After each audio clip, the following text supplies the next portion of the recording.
Hello everyone, कैसे हैं आप सभी। होप आप सभी अच्छे होंगे।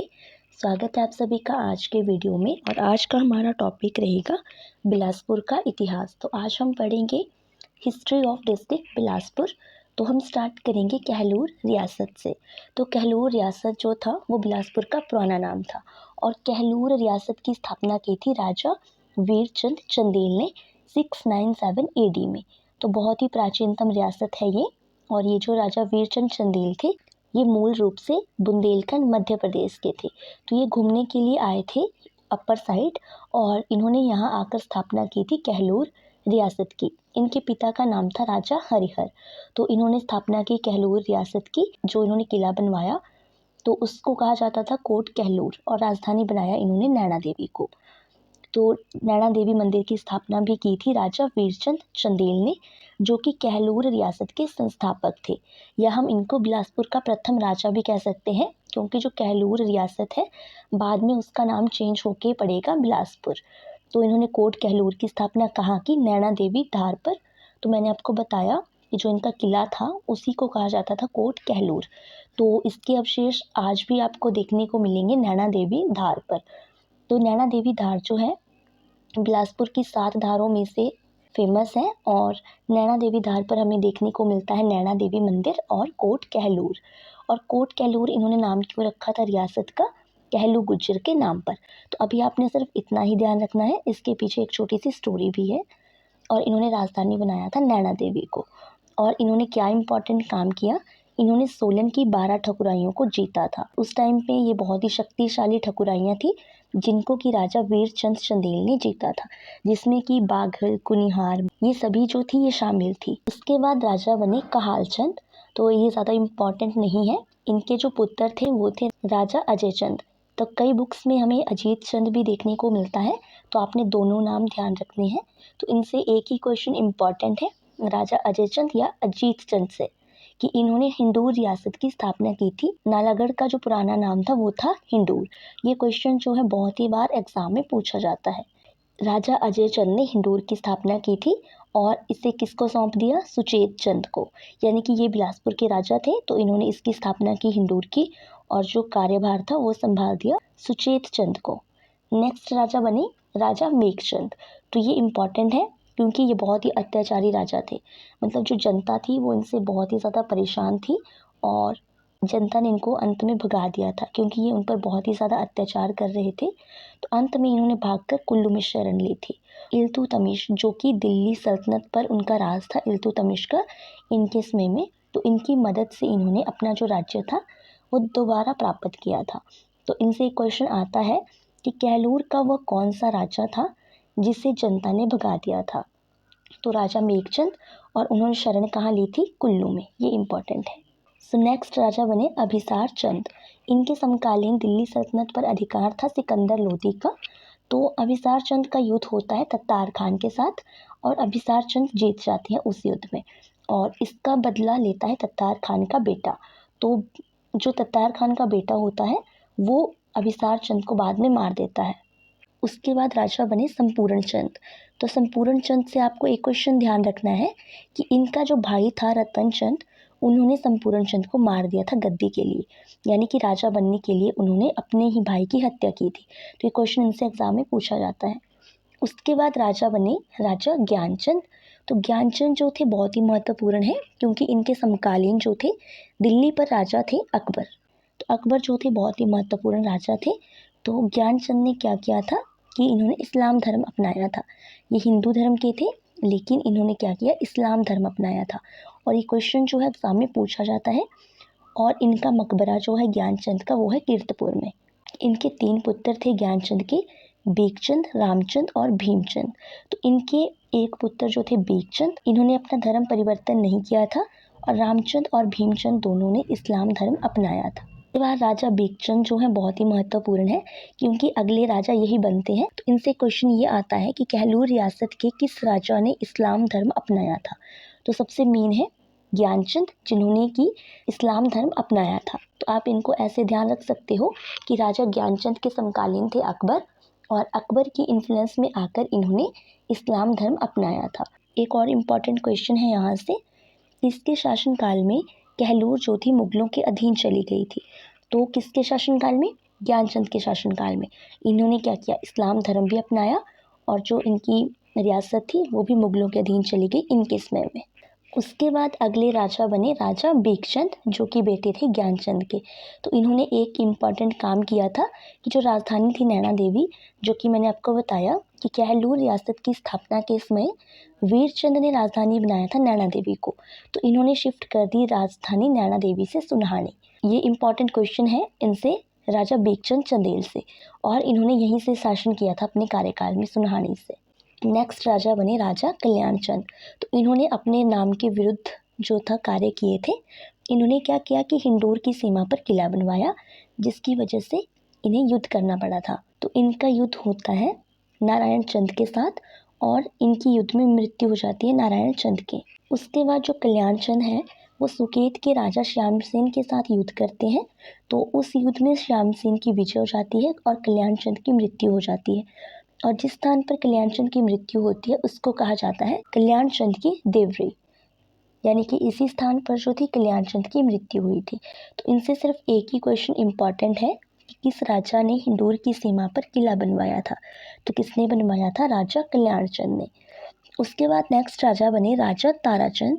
तो ताराचंद जो थे इन्होंने किया था तारागढ़ किले का निर्माण। उसके बाद अगले राजा बने राजा दीपचंद और इनके समकालीन जो थे वो थे राजा औरंगजेब। तो उस समय पर दिल्ली पर शासन था औरंगजेब का। तो राजा दीपचंद ने सबसे इम्पोर्टेंट काम क्या किया? इससे पहले हमने पढ़ा था राजधानी थी सुनहानी। तो इन्होंने राजधानी शिफ्ट की सुनहानी से बिलासपुर, और उस समय पर बिलासपुर को कहा जाता था व्यासपुर 1654 में। किस समय पर राजधानी जो थी सुनहानी से बिलासपुर स्थानांतरित की गई थी? और इन्होंने क्या किया? धौलरा महल की स्थापना की सतलुज के बाएं तट पर, और बिलासपुर नगर की स्थापना भी की। अगर एग्जाम में आपसे ये क्वेश्चन पूछा जाएगा कि बिलासपुर की स्थापना किसने की थी, तो की थी राजा दीपचंद ने। और इससे पहले जो बिलासपुर था उसको कहा जाता था व्यासपुर, और उससे पहले वो हुआ करती थी कहलूर रियासत। नेक्स्ट है इनकी मृत्यु। तो राजा दीपचंद की मृत्यु हुई थी जहर द्वारा, जो कि कांगड़ा के राजा थे चंद्रभान चंद, इन्होंने इनको जहर दिया था नौदौन में। तो एक मीटिंग थी राजाओं के बीच में जो चल रही थी नौदौन में।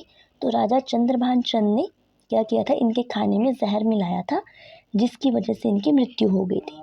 तो इनकी पत्नी थी जिलाल देवी, और इनकी मृत्यु के पश्चात इन्होंने शासन चलाया था। तो ये जो थी गुरु तेग बहादुर को फॉलो करती थी, जो कि सिखों के 9वें गुरु थे। और जलाल देवी ने क्या किया था? गुरु तेग बहादुर को मखोवाल गांव भेज दिया था, और इसी को बाद में आनंदपुर साहिब कहा गया, जहाँ पे गुरु तेग बहादुर ने बहुत सा समय बिताया था। उसके बाद नेक्स्ट राजा बने राजा भीमचंद।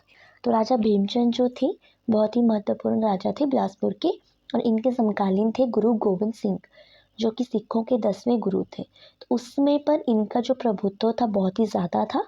इसी वजह से भीमचंद और इनके बीच में जो संबंध थे वो ठीक नहीं थे, क्योंकि जो इनका इतना प्रभुत्व था वो भीमचंद को अच्छा नहीं लग रहा था। ये उस समय पर राजा था और इसको लगता था कि जो मान सम्मान मुझे मिलना चाहिए वो गुरु गोविंद सिंह को मिल रहा था। इसी वजह से ये इनसे खुश नहीं था, और इनके पास एक हाथी था, प्रसादी हाथी। तो एक बार भीमचंद ने ये हाथी इनसे मांगा, लेकिन गुरु गोविंद सिंह को ये बहुत ही ज़्यादा प्रिय था प्रसादी हाथी, और इन्होंने मना कर दिया था। तो भीमचंद को ये बात बिल्कुल भी पसंद नहीं आई थी। बाद में गुरु गोविंद सिंह जो थे शिफ्ट कर गए थे सिरमौर को, क्योंकि इनके जो आपसी संबंध थे वो ठीक नहीं थे, और इन्होंने बहुत सारा समय जो था सिरमौर में बिताया था। और उसके बाद एक युद्ध होता है भंगाणी साहिब का युद्ध। ये मोस्ट इम्पॉर्टेंट है। कब हुआ था ये? 18 सितंबर 1686 को। किस किस के बीच में? गुरु गोविंद सिंह और भीमचंद, इनके साथ कुछ और पहाड़ी राजा भी थे। तो इस युद्ध में जीत होती है गुरु गोविंद सिंह की। तो भीमचंद के साथ कौन कौन था? हिंडौर के राजा हरिचंद, गुलेर के राजा गोविंद चंद, और कांगड़ा के राजा कीरपाल चंद। ये जो थे ये साथ दे रहे थे भीमचंद का। तो गुरु गोविंद सिंह जो थे इस युद्ध में जीत जाते हैं। उसके बाद होता है नौदौन युद्ध, और उस समय पर जो दिल्ली पर राज था वो था औरंगज़ेब का। और औरंगज़ेब ने क्या किया कि जो अपने सेनापति थे उनको कर एकत्रित करने के लिए पहाड़ी राज्यों में भेजा।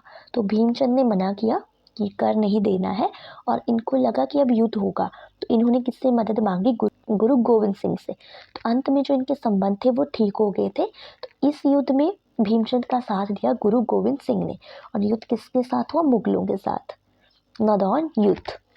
और यहाँ से क्वेश्चन ये पूछा जाता है कि बिलासपुर के किस राजा ने आखिरी समय जो था एक फकीर के रूप में बिताया था? तो राजा भीमचंद ने। उसके बाद अगले राजा बने राजा अजमेर चंद। तो इन्होंने सिर्फ एक काम किया था, अजमेरगढ़ का किला बनवाया था, जो कि कहाँ पर है? हिंदूर की सीमा पर। नेक्स्ट राजा है राजा देवीचंद। तो राजा देवीचंद ने क्या किया था? भमय कोट का निर्माण। और एक और किला था रामगढ़ किला, जो कि इन्होंने हिंदूर को गिफ्ट किया था। तो राजा देवीचंद ने निर्माण करवाया था भमय कोट का, और रामगढ़ किला जो था इन्होंने किया था गिफ्ट हिंदूर को। हिंदूर जो था नालागढ़ का पुराना नाम था। ये बहुत ही इम्पोर्टेंट क्वेश्चन है यहाँ से। और उसके बाद देवीचंद ने एक बहुत ही नेक काम किया था। हिंदूर के राजा जो थे मानचंद थे और इनकी मृत्यु हो गई। तो इन्होंने क्या किया? राजा की मृत्यु के बाद उसको अपने राज्य में नहीं मिलाया, क्योंकि ये बिलासपुर के राजा थे ना। तो इन्होंने क्या किया? इन्हीं की फैमिली का जो था, मानचंद की फैमिली के एक व्यक्ति थे गजे सिंह हिंडूरिया। तो इन्होंने इनको अगला राजा बना दिया, क्योंकि अगर ये चाहते तो ये हिंदूर को अपने कब्जे में कर सकते थे, लेकिन इन्होंने ऐसा नहीं किया। इन्होंने गजे सिंह हिंडूरिया, जो कि इन्हीं की फैमिली को बिलोंग करते थे, राजा मानचंद की फैमिली को, इन्होंने इन्हीं को राजा बना दिया था। इनकी जो पत्नी है उनका नाम है नागर देवी। तो इनकी जब मृत्यु हो जाती है राजा देवीचंद की, तो इनकी पत्नी ने कुछ समय तक इनका शासन संभाला था बिलासपुर का, नागर देवी ने। उनके पुत्र का नाम था महानचंद। तो राजा महानचंद जो थे वो बहुत ही इम्पोर्टेंट राजा रहे हैं बिलासपुर के। यहाँ से क्वेश्चन इम्पॉर्टेंट है कि बिलासपुर के किस राजा को नादिर शाह ने बंदी बनाया था? तो राजा देवीचंद को। तो राजा देवीचंद से ये क्वेश्चन मोस्ट इम्पॉर्टेंट है। नेक्स्ट राजा है महानचंद, जो कि पुत्र थे राजा देवीचंद के और नागर देवी के। तो इनका जो कार्यकाल था बिलासपुर में वो था 1778 के आसपास। और ये बिलासपुर के ऐसे राजा थे जिनका कार्यकाल सबसे लंबा था बिलासपुर के इतिहास में। नेक्स्ट है 1795 में राजा संसार चंद, जो कि कांगड़ा के राजा थे, उन्होंने बिलासपुर पर आक्रमण किया था। तो यहाँ से क्वेश्चन आपसे ये पूछा जाता है कि जब संसार चंद ने बिलासपुर पर आक्रमण किया था 1795 में, तो बिलासपुर पर किसका अधिकार था? यानी कि राजा कौन थे बिलासपुर के? तो आंसर आएगा राजा महानचंद। उसके बाद जब इन्होंने आक्रमण किया संसार चंद ने, तो इन्होंने बिलासपुर का कुछ एरिया कैप्चर किया था, यानी कि उस पर कब्जा कर लिया था। तो इन्होंने झंझियार धार जो थी उस पर छातीपुर किले का निर्माण करवाया था। ये क्वेश्चन एग्जाम में पूछा जाता है कि छातीपुर किला जो है किस धार पर स्थित है? तो ये स्थित है झंझियार धार पर। उसके बाद महल मौर्या का युद्ध, ये इम्पॉर्टेंट है। और ये जो महल मौर्या प्लेस है ये है डिस्ट्रिक्ट हमीरपुर में। तो ये युद्ध हुआ था किसके बीच में? संसार चंद के बीच में और महानचंद के बीच में। तो जो युद्ध था, युद्ध की शुरुआत की थी राजा संसार चंद ने। इन्होंने पहले बिलासपुर पर आक्रमण किया था और बिलासपुर का कुछ एरिया कैप्चर किया था, जैसा मैंने आपको यहाँ पे बताया। और बाद में क्या किया? ये जो राजा महानचंद थे इन्होंने गोरखों की मदद ली, जिनका हेड था अमर सिंह थापा। ये भी इम्पॉर्टेंट है। तो यहाँ से क्वेश्चन पूछा जाता है कि गोरखों को मदद के लिए बिलासपुर के किस राजा ने आमंत्रित किया था? तो किसने किया था? राजा महानचंद। ये वो क्वेश्चन है। नेक्स्ट है छातीपुर किले का निर्माण किसने करवाया था? तो राजा संसार चंद ने, जो कि कांगड़ा के राजा थे, उन्होंने 1795 में छातीपुर किले का निर्माण करवाया था, जो कि झांझर धार पर या झंझियार धार पर स्थित है। नेक्स्ट राजा है खड़कचंद। तो खड़कचंद जो है इनके काल को बिलासपुर के इतिहास का काला युग कहा जाता है, क्योंकि इन्होंने अपने कार्यकाल में अच्छे काम नहीं किए थे, इसी वजह से कहा जाता है काला युग। और इनकी जो मृत्यु थी वो निसंतान हुई थी। इन्होंने जनता को बहुत ही ज़्यादा परेशान किया था, जनता इनसे बहुत ही दुखी थी, इसी वजह से जनता ने जगत चंद की मदद ली थी। उसके बाद जो राजा बने वो कौन बने? जगत चंद। इनके टाइम पे जो वजीर थे बिलासपुर के वो थे मियाँ जंगी। ये नाम इम्पॉर्टेंट है। और इनसे एक और क्वेश्चन इम्पॉर्टेंट है कि बिलासपुर का कौन सा राजा गद्दी छोड़कर वृंदावन चला गया था? इन्होंने कुछ टाइम के बाद इन्होंने संन्यास ले लिया था और गद्दी को त्याग दिया था, और ये कहाँ गए थे? वृंदावन। राजा जगत चंद। उसके बाद अगले राजा आएंगे राजा हीराचंद। हीराचंद जो थे इनके कार्यकाल को बिलासपुर के इतिहास का स्वर्ण युग कहा जाता है। तो खड़गचंद के काल को कहा जाता है काला युग और हीराचंद के काल को कहा जाता है स्वर्ण युग। और बिलासपुर के इतिहास में सबसे लंबा कार्यकाल था राजा महानचंद का। तो आप ऐसे ध्यान रख सकते हो कि राजा महानचंद इतने महान थे कि इन्होंने सबसे ज़्यादा जो थे सालों तक शासन किया था। उसके बाद अब हम पढ़ेंगे राजा हीराचंद। तो इनके टाइम में जो वजीर थे वो थे मियाँ भंगी। जगत चंद के टाइम में थे मियाँ जंगी और इनके टाइम में थे मियाँ भंगी। तो ये इम्पॉर्टेंट है क्योंकि ये राजा ही बहुत ही ज़्यादा इम्पॉर्टेंट है बिलासपुर के। तो 1857 की क्रांति में इन्होंने अंग्रेज़ों का साथ दिया था। तो ये इन्होंने एक गलत काम किया था कि इन्होंने ब्रिटिशर्स का साथ दिया था 1857 की क्रांति में। तो ये क्वेश्चन एग्जाम में पूछा जाता है। नेक्स्ट, इन्होंने अच्छे अच्छे काम भी किए थे अपने कार्यकाल में। इन्होंने करों में सुधार किया था यानी कि टैक्स में।